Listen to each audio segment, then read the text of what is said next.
Hello students, स्वागत आप सबका इस YouTube चैनल पर। दोस्तों आज हम देखेंगे 11th क्लास फिजिक्स में हम पढ़ रहे थे सदिश के प्रकार, टाइप्स ऑफ वेक्टर। हालांकि इसके पिछले वाले लेक्चर्स में हमने सदिशों के प्रकार में हमने पढ़ा है कि समान सदिश क्या होता है, इसके बारे में हमने डिस्कस कर लिया है। उसके बाद क्या है ऋण सदिश या विपरीत सदिश क्या होता है, इसके बारे में भी हमने डिस्कस कर लिया है। अगर आप उस लेक्चर को नहीं देखे हैं, सदिश के ये दोनों प्रकार को आप नहीं पढ़े हैं, तो आप जो है पहले उस लेक्चर को देखिए, तब जाके आपको ये समझ में आएगा कि ये तीसरा सदिश का प्रकार समरेखीय सदिश क्या होता है। चलिए इसको पढ़ते हैं। इसका डेफिनेशन यहाँ पर दिया गया है कि समरेखीय सदिश क्या होता है। देखिए इसका डेफिनेशन को पढ़ते हैं, उसके बाद हम इसको एक चित्र के माध्यम से भी समझेंगे कि समरेखीय सदिश क्या होता है। ठीक है, चलिए समझते हैं। देखिए इसका डेफिनेशन दिया गया है, वे सदिश जिसकी दिशा समान हो। ये तो फिक्स हो गया कि सदिश जो होगा उसकी दिशा क्या होगी, फिक्स होगी।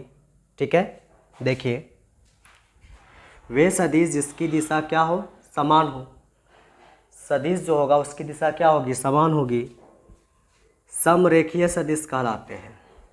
मतलब जिस सदिश की दिशा क्या होगी, समान होगी, उसे क्या बोलेंगे, समरेखीय सदिश कहेंगे हम।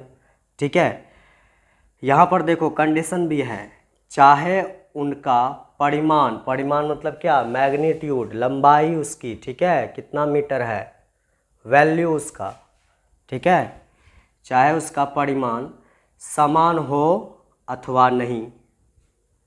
समझते हैं इसको, एक चित्र के माध्यम से भी समझते हैं। यहाँ पर हम देखो एग्जाम्पल तो देखेंगे, लेकिन हम एक चित्र का एग्जाम्पल देखेंगे।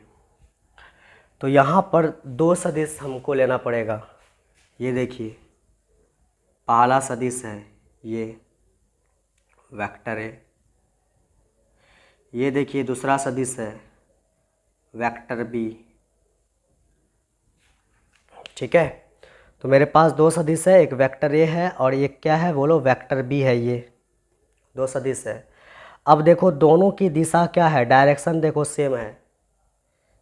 इस वेक्टर ए का डायरेक्शन किधर है, आगे की तरफ। देखो वेक्टर बी का भी डायरेक्शन किधर है, आगे की तरफ। दोनों की दिशा क्या है, समान है, दोनों का डायरेक्शन सेम है, लेकिन परिमाण क्या है, अलग अलग। देखो ध्यान से, इसका परिमाण कुछ और होगा। ये तीर की लंबाई देखो कुछ और है, अधिक है। ये तीर की लंबाई देखो कम है। मतलब बोल सकते हैं इसका वैल्यू अधिक होगा, इसका परिमाण अधिक होगा, इसका परिमाण क्या होगा, कम होगा। केवल इसमें दिशा, दो सदिश का दिशा समान होना चाहिए। ठीक है, परिमाण बराबर हो भी सकता है या परिमाण बराबर नहीं भी हो सकता है। ठीक है, समझे, परिमाण बराबर हो भी सकता है या परिमाण बराबर नहीं भी हो सकता। यहाँ देखो यहाँ पर देखो परिमाण जो है बराबर नहीं है। ये अधिक लंबा जो है सदिश है, ये है कम लंबाई की सदिश है। तो यहाँ परिमाण बराबर नहीं है, किंतु दिशा क्या है, इक्वल है। ठीक है, या ऐसा भी हो सकता है कि ये सदिश का जो है परिमाण आपस में क्या हो, बराबर हो। देखो मान लीजिए ये सदिश है वेक्टर ए, सेम जितना इसका परिमाण है उतने परिमाण का एक और हम खींचते हैं यहाँ पर, किसको, वेक्टर बी को। तो देखिए दोनों का दिशा सेम है, अब परिमाण भी क्या है, इक्वल है। तो वही बात लिखा है यहाँ पर, देखो वे सदिश जिसकी दिशा समान हो, समरेखीय सदिश कहलाते हैं। चाहे उसका परिमाण समान हो अथवा नहीं, चाहे उसका परिमाण, वैल्यू, लंबाई समान हो अथवा नहीं, क्या कहलाएंगे, ये कहलाएंगे समरेखीय सदिश। उम्मीद है दोस्तों आपको समझ में आया होगा। अब हम सदिश के अगले प्रकार पे चलते हैं। ठीक है, चलिए। तो हाँ जी दोस्तों, अब सदिश का अगला प्रकार है, देखिए यहाँ पर अगला प्रकार सदिश का क्या लिखा है, स्वप्रारंभिक सदिश। ठीक है, अब देखिए ये स्वप्रारंभिक सदिश क्या होता है, इसके बारे में समझो क्या होता है ये समझिए। देखो इसका डेफिनेशन कुछ इस तरह से दिया गया है कि वे सदिश जिसका मूल अथवा, वे सदिश जिसका मूल अथवा प्रारंभिक बिंदु समान हो, जिसका मूल अथवा प्रारंभिक बिंदु क्या हो, समान हो। ठीक है, यहाँ पर देखो वे सदिश जिसका मूल अथवा प्रारंभिक बिंदु क्या हो, समान हो। ठीक है, स्वप्रारंभिक सदिश कहलाते हैं। अब ये समझ में नहीं आया होगा, चित्र से समझते हैं। ठीक है, चलिए डेफिनेशन को कॉपी में लिखिए, चित्र बनाते हैं, फिर वापस आकर के हम इस डेफिनेशन को समझाते हैं, तब जाके समझ में आएगा। चलिए करते हैं। यहाँ पर देखो एक बिंदु है, यहाँ पर इस बिंदु से जो है बहुत सारे सदिश क्या कर रहे हैं, निकल रहे हैं। ठीक है, समझना है। मान लीजिए वेक्टर ए है, ये मान लीजिए क्या है, वेक्टर बी है, ये मान लीजिए क्या है, वेक्टर सी है, ये मान लीजिए क्या है, वेक्टर डी है। ठीक है, तो एक ही बिंदु से जो है ये सारे सदिश जो है क्या हो रही है, स्टार्ट हो रही है, निकल रही है। ठीक है, जब दोस्तों एक ही बिंदु से बहुत सारे सदिश क्या हो, ठीक है, निकले या निकलना स्टार्ट करे, प्रारंभ करे, ठीक है, उसी को बोलेंगे स्वप्रारंभिक सदिश। देखो अब पढ़ो डिफिनेशन, वे सदिश जिसका मूल अथवा प्रारंभिक बिंदु समान हो, मतलब सभी का जो है यहाँ पर जितने भी सदिश हैं, vector A, vector B, vector C, vector D, सभी सदिशों का मूल बिंदु क्या हो, समान हो। ठीक है, मूल बिंदु यहाँ पर देखो ध्यान से, प्रारंभिक बिंदु क्या हो, समान हो। ठीक है, मतलब स्टार्टिंग का पॉइंट क्या हो, समान हो। ठीक है, स्वप्रारंभिक सदिश कहलाते हैं। समझ गए? तो चलिए इसका चित्र बनाइए, डेफिनेशन लिखिए, अब हम आगे बढ़ते हैं। ठीक है, चलिए। तो ये था दोस्तों यहाँ पर चौथा प्रकार था सदिश का। ठीक है, अब हम देखेंगे पांचवा प्रकार। देखिए पांचवा प्रकार देखिए सदिश का, इसको बोलते हैं स्थिति सदिश। स्थिति सदिश, इसका अगर इंग्लिश लिखोगे, इंग्लिश में बोलते हैं पोजीशन वेक्टर। पोजीशन वेक्टर, ठीक है, और ये इम्पोर्टेंट है इसीलिए इसका हम इंग्लिश लिखवाए हैं। ठीक है, पोजीशन वेक्टर। अब देखो पोजीशन वेक्टर को जो है हम क्या करेंगे, समझेंगे यहाँ पर चित्र से, तब जाके समझ में आएगा। ठीक है, देखिए पोजीशन वेक्टर में यहाँ पर दो अक्ष है मेरे पास, ये मान लीजिए एक्स अक्ष है और ये है वाई अक्ष। ठीक है, और ये है इसका मूल बिंदु ओ। अब देखना समझना, यहाँ पर जो है एक बिंदु है, मान लो P बिंदु है। इसी P बिंदु का जो है, ठीक है, ये बिंदु का नाम क्या है, P है। इसी P बिंदु का जो है स्थिति का पता लगाना है।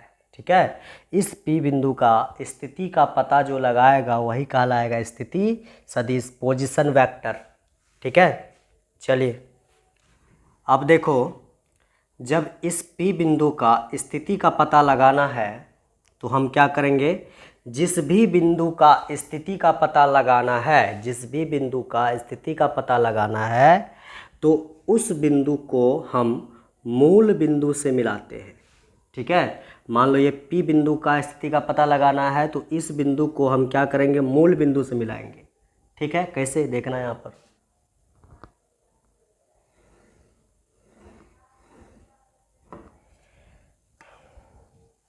देखो इस P बिंदु का स्थिति का पता लगाना है। इस P बिंदु को किससे मिला है, देखो ध्यान से, मूल बिंदु से। और यहाँ पर एक तीर चिन्ह रखेंगे, जिस बिंदु का पता लगाना है उसकी ओर तीर चिन्ह, ठीक है। और यहाँ से यहाँ तक का ये जो है तीर चिन्ह जो है, ये क्या वेक्टर है, इसको हम दिखाते हैं दोस्तों आर वेक्टर, ठीक है। मतलब ये P बिंदु का जो ये स्थिति का पता लगा रहा है, इसको हम क्या बोलते हैं, आर वेक्टर, ठीक है, समझ गए। अब देखो यही कहलाएगा क्या, इसका स्थिति सदिश, ठीक है, समझे। अब इसका डिफिनेशन किस प्रकार से होगा, डिफिनेशन यहाँ पे हम लिखते हैं इस तरह से, देखिए डिफिनेशन को समझते हैं, फिर इसमें जो है और भी हम समझेंगे और क्या क्या होगा, ठीक है। पहले जो है इसका हम डिफिनेशन को समझते हैं, चलिए। तो आइए अब हम समझते हैं स्थिति सदिश पोजीशन वेक्टर का डिफिनेशन, और इस डिफिनेशन से फिर से हम वापस चित्र को समझने का कोशिश करते हैं। चलिए समझते हैं। देखो इसका डिफिनेशन दिया गया है कुछ इस प्रकार से, बोला गया है मूल बिंदु से, ये देखिए मूल बिंदु है, साफ साफ दिख रहा होगा आपको, ये क्या है, मूल बिंदु है। मूल बिंदु से किसी क्षण, कोई भी क्षण, मूल बिंदु से किसी क्षण, ठीक है, किसी क्षण किसी कण की स्थिति, मान लो ये कण रख दिए, कोई पॉइंट है, या मान लो ये कोई क्या है, कण है, ठीक है।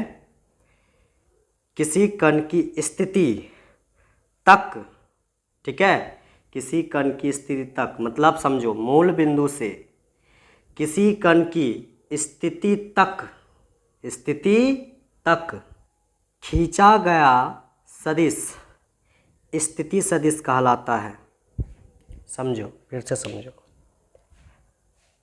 मूल बिंदु से किसी क्षण, कोई भी पल हो सकता है, किसी क्षण किसी कण की, ठीक है, किसी कण की स्थिति तक खींचा गया रेखा, किसी कण की स्थिति तक खींचा गया क्या बोलो, रेखा, ये रेखा जो खींचे हैं, ठीक है, क्या कहलाता है, स्थिति सदिश कहलाता है, ठीक है।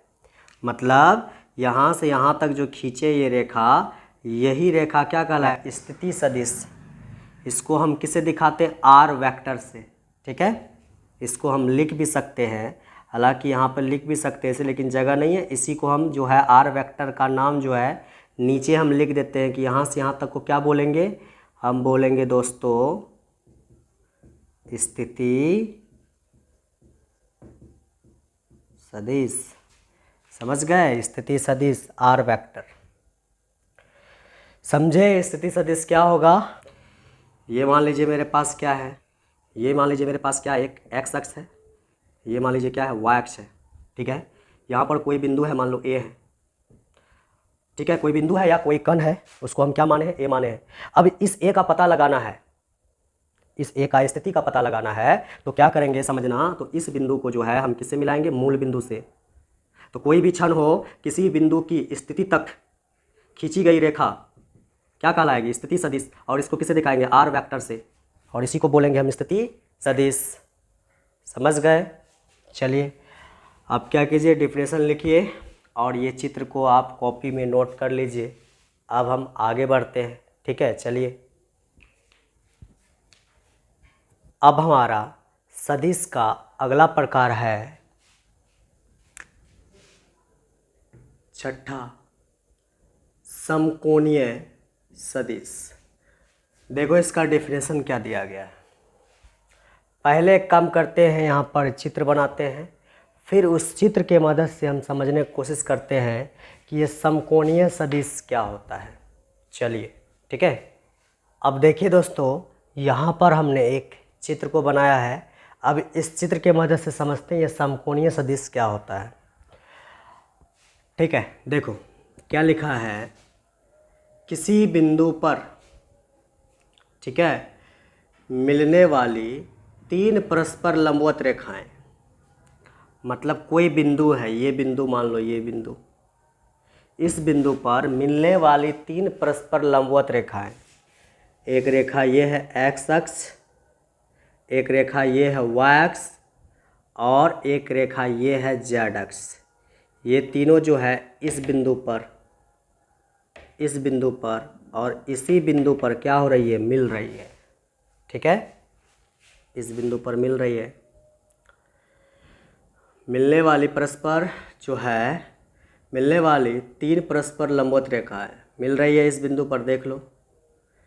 एक समकोणीय निर्देशांक तंत्र बनाती है। सबसे पहले यहाँ पर देखो क्या लंबवत रेखा है, मतलब ये रेखा जो है एक बिंदु पर तो मिलती है, लेकिन वो कैसे मिलती है, लंबवत, मतलब ऐसा 90 डिग्री पर, ऐसा, ये देख लो 90 डिग्री पर।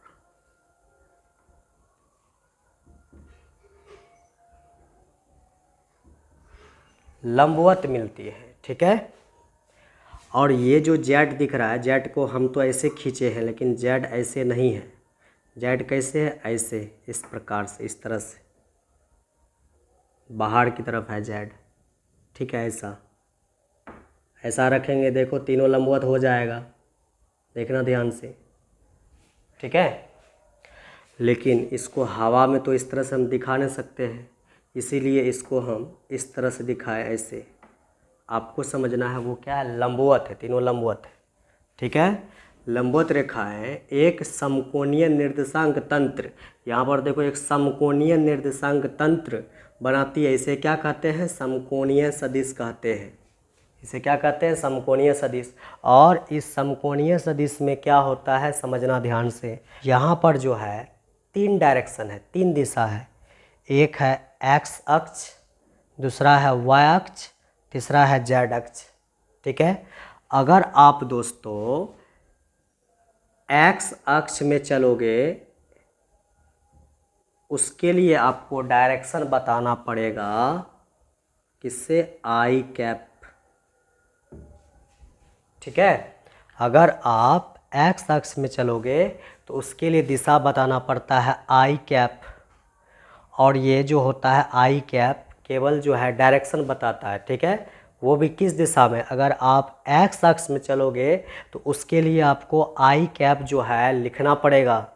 ठीक है, आई कैप लिखने से ये पता चलता है कि कोई भी वस्तु, कोई भी पॉइंट जो है एक्स अक्ष में चल रही है। ठीक है, वहीं पर दोस्तों अगर आप वाई अक्ष में चलोगे, वाई में चलोगे, उसके लिए आपको लिखना पड़ेगा यहाँ पर जे कैप। ठीक है, वहीं पर दोस्तों अगर आप जेड अक्ष में जब चलोगे तो उसके लिए आपको लिखना पड़ेगा के कैप। समझ रहे हैं कि एक्स अक्ष का दिशा कौन बताएगा, एक्स अक्ष का दिशा बताएगा आई कैप। तो यहाँ पे लिख देंगे आई कैप। बोलेगा वाई अक्ष का दिशा कौन बताएगा, वाई अक्ष का दिशा कौन बताएगा, बोलो, जे कैप। अब बोलेगा अगर आपसे कि जेड अक्ष का दिशा कौन बताएगा, जेड अक्ष का दिशा कौन बताएगा, के कैप। तो आप जो है इसको नोट कर सकते हैं, ये बहुत इम्पोर्टेंट है। ठीक है, एक्स अक्ष में चलेंगे आई कैप, वाई में चलेंगे जे कैप, जेड में चलेंगे तो के कैप। ठीक है, समझे। ये देखो एक्स अक्ष में जो है इधर चले तो किस में चले हैं, प्लस में। वहीं पर अगर एक्स अक्ष में हम इधर चल जाए, इधर की तरफ, इधर तो होता है प्लस एक्स अक्ष, इधर क्या होता है माइनस एक्स अक्ष। उसी तरह से ऊपर चलेंगे तो ये होगा प्लस वाई अक्ष। नीचे जब चलेंगे इस तरह से ऐसे, तो नीचे की तरफ क्या होगा बताओ, माइनस वाई अक्ष। वहीं पर दोस्तों अगर आप इधर चलोगे तो प्लस जेड होगा, जेड अक्ष। उसी तरह से अगर हम पीछे चलेंगे, उसी तरह से अगर हम पीछे चलेंगे ऐसे, तो पीछे की ओर माइनस जेड अक्ष लिखना पड़ेगा। ठीक है, एक निकला माइनस एक्स अक्ष, दूसरा निकला माइनस वाई अक्ष, यहाँ देखो। तीसरा निकला माइनस जेड अक्ष, ठीक है। अब बताओ एक्स अक्ष का दिशा कौन बताता, आई कैप, तो माइनस एक्स अक्ष का दिशा कौन बताएगा, माइनस आई कैप, ठीक है। वहीं पर वाई अक्ष का दिशा कौन बताएगा, जे कैप, तो माइनस वाई अक्ष का दिशा कौन बताएगा, माइनस जे कैप, ठीक है, समझ गए। वहीं पर दोस्तों जेड अक्ष का दिशा कौन बताता है, के कैप, तो माइनस जेड अक्ष का दिशा कौन बताएगा, माइनस के कैप, समझ रहे। तो ये आपको क्या करना है, नोट करना है कॉपी में। उम्मीद है आपको समझ में आया होगा। अगर दोस्तों आपको ये लेक्चर समझ में आया है तो आप इस वीडियो को लाइक करें, चैनल को सब्सक्राइब करें एवं और दोस्तों में इस वीडियो को शेयर करें। धन्यवाद।